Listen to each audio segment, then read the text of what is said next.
તો જય હિન્દ જય ગિરનારી મિત્રો, નવી ખેતી અને નવી પેઢીનો નવો ખેડૂત એટલે કે કંઈક વિશેષ કરવાવાળો ખેડૂત.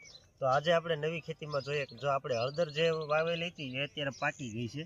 તો આ છે ને અત્યારે હવે આપણે ખોદવાની છે. જો આ ઓરિજિનલ હળદર છે અને સેલમ હળદર છે. એનો કલર જુઓ તમે, ઓરિજિનલ સેલમ હળદર એકદમ પિંક કલરની.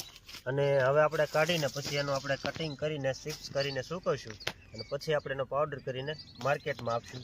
અને આપણે એરડા પણ ખૂબ જ સારા થયા છે. અત્યારે વીઘે આપણે 30 થી 33 મણ જેટલા ઉતારો આવી ગયો છે અને હજી ચાલુ જ છે એરડા. તો એની વચ્ચે આપણે જે હળદર કરેલી હતી એરડાના છાંયામાં એ પણ અત્યારે પાકી ગઈ છે. તો આપણને એકસાથે ડબલ બેનિફિટ થાય અને ખેડૂતોને એક ખર્ચમાંથી ઘણા બધા ફાયદા થાય અને સારી એવી આવક રહે. તો આ છે સેલમ હળદર અને ખૂબ જ મીઠી છે અને ખૂબ જ ટેસ્ટી હોય છે અને આમાં કોઈ જાતના રોગય આવતા નથી ને એકદમ ખર્ચ વગર થઈ જાય છે. તમે પણ કંઈક